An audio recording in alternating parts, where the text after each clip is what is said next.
Even in purely non-religious terms, homosexuality represents a misuse of the sexual faculty. It is a pathetic little second-rate substitute for reality, a pitiable flight from life. As such, it deserves no compassion, it deserves no treatment as minority martyrdom, and it deserves not to be deemed anything but a pernicious sickness. That's from Time magazine in 1966, when I was 3 years old. And last year, the President of the United States came out in favor of gay marriage.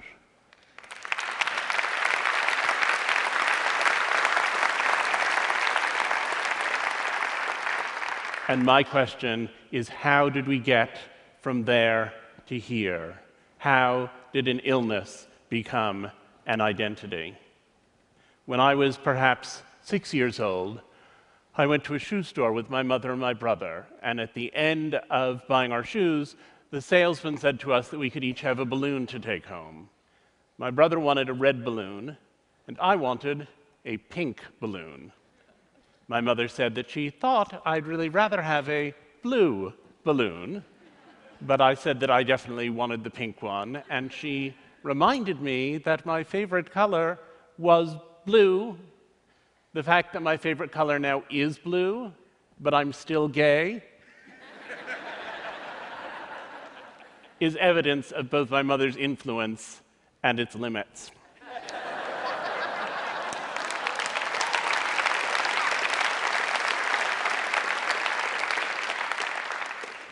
When I was little, my mother used to say, "The love you have for your children is like no other feeling in the world. And until you have children, you don't know what it's like." And when I was little, I took it as the greatest compliment in the world that she would say that about parenting my brother and me. And when I was an adolescent, I thought, but I'm gay, and so I probably can't have a family. And when she said it, it made me anxious. And after I came out of the closet, when she continued to say it, it made me furious. I said, "I'm gay, that's not the direction that I'm headed in, and I want you to stop saying that." About 20 years ago, I was asked by my editors at the New York Times Magazine to write a piece about deaf culture. And I was rather taken aback. I had thought of deafness entirely as an illness. Those poor people, they couldn't hear, they lacked hearing, and what could we do for them? And then I went out into the deaf world. I went to deaf clubs. I saw performances of deaf theater and of deaf poetry. I even went to the Miss Deaf America contest in Nashville, Tennessee, where people complained about that slurry Southern signing. And as I plunged deeper and deeper into the deaf world, I became convinced that deafness was a culture, and that the people in the deaf world who said we don't lack hearing, we have membership in a culture, were saying something that was viable. It wasn't my culture, and I didn't particularly want to rush off and join it, but I appreciated that it was a culture, and that for the people who were members of it, it felt as valuable as Latino culture, or gay culture, or Jewish culture. It felt as valid, perhaps even, as American culture. Then a friend of mine had a daughter who was a dwarf. And when her daughter was born, she suddenly found herself confronting questions that now began to seem quite resonant to me. She was facing the question of what to do with this child. Should she say, "You're just like everyone else, but a little bit shorter"? Or should she try to construct some kind of dwarf identity, get involved in the little people of America, become aware of what was happening for dwarfs? And I suddenly thought, most deaf children are born to hearing parents. Those hearing parents tend to try to cure them. Those deaf people discover community somehow in adolescence. Most gay people are born to straight parents. Those straight parents often want them to function in what they think of as the mainstream world, and those gay people have to discover identity later on. And here was this friend of mine looking at these questions of identity with her dwarf daughter, and I thought, there it is again, a family that perceives itself to be normal with a child who seems to be extraordinary. And I hatched the idea that there are really two kinds of identity. There are vertical identities which are passed down generationally from parent to child. Those are things like ethnicity, frequently nationality, language, often religion. Those are things you have in common with your parents and with your children. And while some of them can be difficult, there's no attempt to cure them. You could argue that it's harder in the United States, our current presidency notwithstanding, to be a person of color. And yet, we have nobody who is trying to ensure that the next generation of children born to African Americans and Asians come out with creamy skin and yellow hair. There are these other identities which you have to learn from a peer group, and I called them horizontal identities because the peer group is the horizontal experience. These are identities that are alien to your parents and that you have to discover when you get to see them in peers. And those identities, those horizontal identities, people have almost always tried to cure. And I wanted to look at what the process is through which people who have those identities come to a good relationship with them. And it seemed to me that there were 3 levels of acceptance that needed to take place. There's self-acceptance, there's family acceptance, and there's social acceptance. And they don't always coincide. And a lot of the time, people who have these conditions are very angry because they feel as though their parents don't love them, when what actually has happened is that their parents don't accept them. Love is something that ideally is there unconditionally throughout the relationship between a parent and a child. But acceptance is something that takes time. It always takes time. One of the dwarfs I got to know was a guy named Clinton Brown. When he was born, he was diagnosed with dystrophic dwarfism, a very disabling condition, and his parents were told that he would never walk, he would never talk, he would have no intellectual capacity, and he would probably not even recognize them. And it was suggested to them that they leave him at the hospital so that he could die there quietly.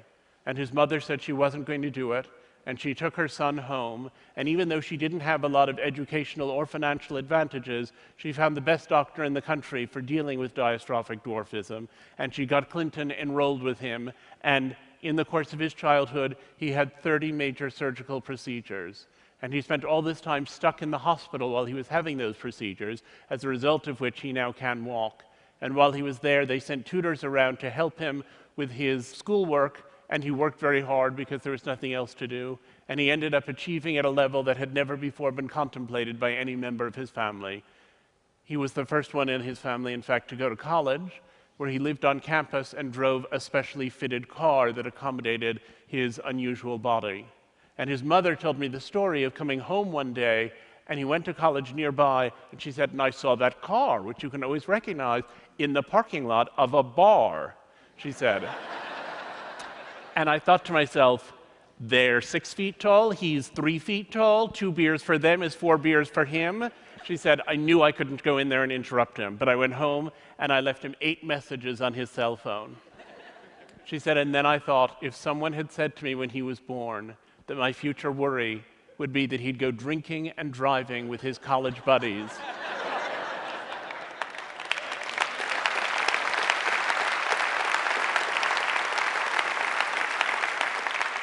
And I said to her, what do you think you did that helped him to emerge as this charming, accomplished, wonderful person? And she said, what did I do? I loved him, that's all. Clinton just always had that light in him, and his father and I were lucky enough to be the first to see it there. I'm going to quote from another magazine of the 60s. This one is from 1968, the Atlantic Monthly, Voice of Liberal America, written by an important bioethicist. He said, there is no reason to feel guilty about putting a Down syndrome child away, whether it is put away in the sense of hidden in a sanitarium or in a more responsible, lethal sense. It is sad, yes, dreadful, but it carries no guilt. True guilt arises only from an offense against a person, and a Downs is not a person. There's been a lot of ink given to the enormous progress that we've made in the treatment of gay people. The fact that our attitude has changed is in the headlines every day. But we forget how we used to see people who had other differences, how we used to see people who were disabled, how inhuman we held people to be. And the change that's been accomplished there, which is almost equally radical, is one that we pay not very much attention to. One of the families I interviewed, Tom and Karen Robards, were taken aback when, as young and successful New Yorkers, their first child was diagnosed with Down syndrome. They thought the educational opportunities for him were not what they should be, and so they decided they would build a little center, 2 classrooms that they started with a few other parents to educate kids with DS. And over the years, that center grew into something called the Cook Center, where there are now thousands upon thousands of children with intellectual disabilities who are being taught. In the time since that Atlantic Monthly story ran, the life expectancy for people with Down syndrome has tripled. The experience of Down syndrome people includes those who are actors, those who are writers, some who are able to live fully independently in adulthood. The Robards had a lot to do with that, and I said, do you regret it? Do you wish your child didn't have Down syndrome? Do you wish you'd never heard of it? And interestingly, his father said, well, for David, our son, I regret it, because for David, it's a difficult way to be in the world, and I'd like to give David an easier life. But I think if we lost everyone with Down syndrome, it would be a catastrophic loss. And Karen Robard said to me, I'm with Tom. For David, I would cure it in an instant to give him an easier life. But speaking for myself, well, I would never have believed 23 years ago when he was born that I could come to such a point. Speaking for myself, it's made me so much better and so much kinder and so much more purposeful in my whole life that speaking for myself, I wouldn't give it up for anything in the world. We live at a point when social acceptance for these and many other conditions is on the up and up. And yet we also live at the moment when our ability to eliminate those conditions has reached a height we never imagined before. Most deaf infants born in the United States now will receive cochlear implants, which are put into the brain and connected to a receiver and which allow them to acquire a facsimile of hearing and to use oral speech. A compound that has been tested in mice, BMN 111, is useful in preventing the action of the achondroplasia gene. Achondroplasia is the most common form of dwarfism, and mice who have been given that substance and who have the achondroplasia gene grow to full size. Testing in humans is around the corner. There are blood tests which are making progress that would pick up Down syndrome more clearly and earlier in pregnancies than ever before, making it easier and easier for people to eliminate those pregnancies or to terminate them. And so we have both social progress and medical progress. And I believe in both of them. I believe the social progress is fantastic and meaningful and wonderful, and I think the same thing about the medical progress. But I think it's a tragedy when one of them doesn't see the others. And when I see the way they're intersecting in conditions like the 3 I've just described, I sometimes think it's like those moments in grand opera when the hero realizes he loves the heroine at the exact moment that she lies expiring on a divan. We have to think about how we feel about cures altogether. And a lot of the time, the question of parenthood is, what do we validate in our children and what do we cure in them? Jim Sinclair, a prominent autism activist, said, when parents say, I wish my child did not have autism, what they're really saying is, I wish the child I have did not exist, and I had a different, non-autistic child instead. Read that again. This is what we hear when you mourn over our existence. This is what we hear when you pray for a cure, that your fondest wish for us is that someday we will cease to be, and strangers you can love will move in behind our faces. It's a very extreme point of view, but it points to the reality that people engage with the life they have, and they don't want to be cured, or changed, or eliminated. They want to be whoever it is that they've come to be.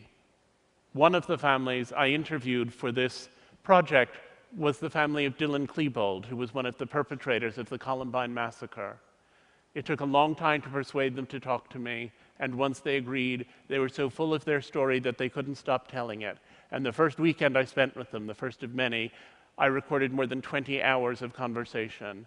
And on Sunday night, we were all exhausted. We were sitting in the kitchen. Sue Klebold was fixing dinner. And I said, if Dylan were here now, do you have a sense of what you'd want to ask him? And his father said, I sure do. I'd want to ask him what the hell he thought he was doing. And Sue looked at the floor, and she thought for a minute. And then she looked back up and said, I would ask him to forgive me for being his mother and never knowing what was going on inside his head. When I had dinner with her a couple of years later, one of many dinners that we had together, she said, you know, when it first happened, I used to wish that I had never married, that I had never had children. If I hadn't gone to Ohio State and crossed paths with Tom, this child wouldn't have existed and this terrible thing wouldn't have happened. But I've come to feel that I love the children I had so much that I don't want to imagine a life without them. I recognize the pain they cause to others, for which there can be no forgiveness, but the pain they cause to me, there is, she said. So while I recognize that it would have been better for the world if Dylan had never been born, I've decided that it would not have been better for me. I thought it was surprising how all of these families had all of these children with all of these problems that they mostly would have done anything to avoid, and that they had all found so much meaning in that experience of parenting. And then I thought, all of us who have children love the children we have with their flaws. If some glorious angel suddenly descended through my living room ceiling and offered to take away the children I have and give me other, better children, more polite, funnier, nicer, smarter, I would cling to the children I have and pray away that atrocious spectacle. And ultimately, I feel that in the same way that we test flame-retardant pajamas in an inferno to ensure they won't catch fire when our child reaches across the stove, so these stories of families negotiating these extreme differences reflect on the universal experience of parenting, which is always that sometimes you look at your child and you think, where did you come from? It turns out that while each of these individual differences is siloed, there are only so many families dealing with schizophrenia, there are only so many families of children who are transgender, there are only so many families of prodigies who also face similar challenges in many ways. There are only so many families in each of those categories. But if you start to think that the experience of negotiating difference within your family is what people are addressing, then you discover that it's a nearly universal phenomenon. Ironically, it turns out that it's our differences and our negotiation of difference that unite us. I decided to have children while I was working on this project, and many people were astonished and said, but how can you decide to have children in the midst of studying everything that can go wrong? And I said, I'm not studying everything that can go wrong. What I'm studying is how much love there can be, even when everything appears to be going wrong.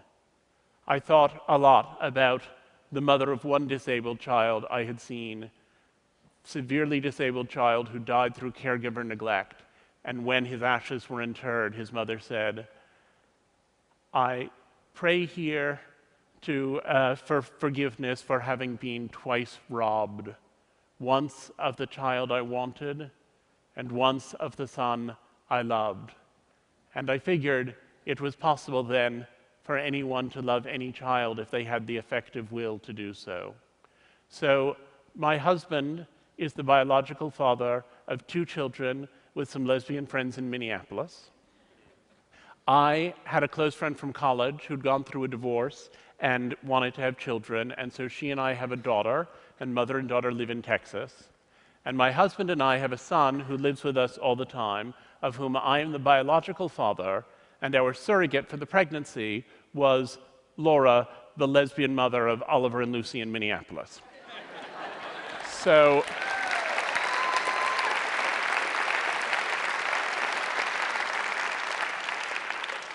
the shorthand is 5 parents of 4 children in 3 states.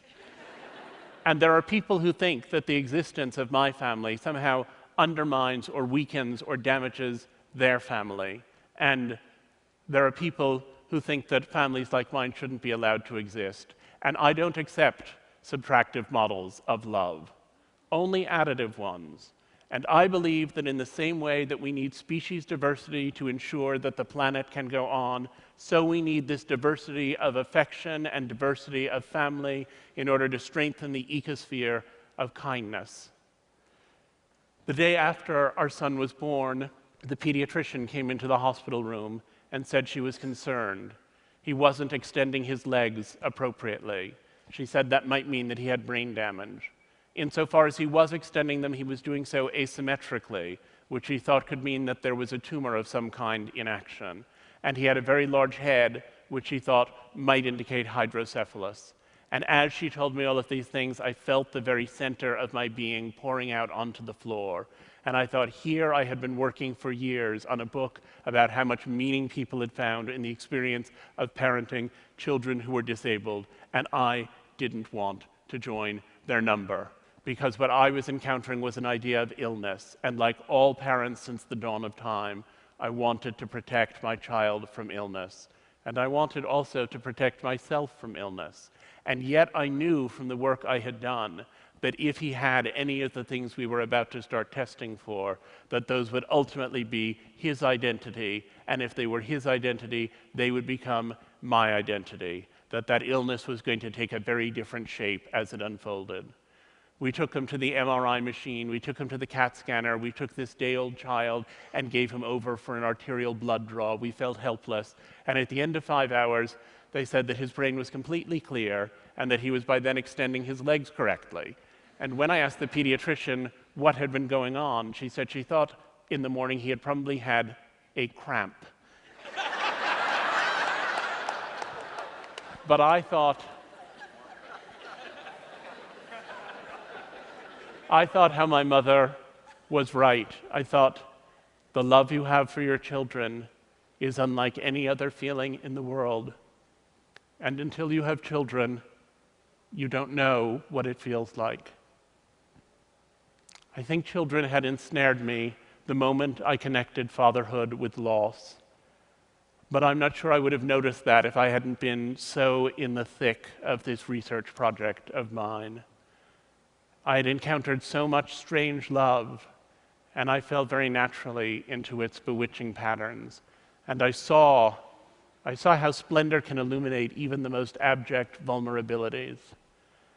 During these 10 years, I had witnessed and learned the terrifying joy of unbearable responsibility, and I had come to see how it conquers everything else. And while I had sometimes thought the parents I was interviewing were fools, enslaving themselves to a lifetime's journey with their thankless children and trying to breed identity out of misery, I realized that day that my research had built me a plank and that I was ready to join them on their ship. Thank you.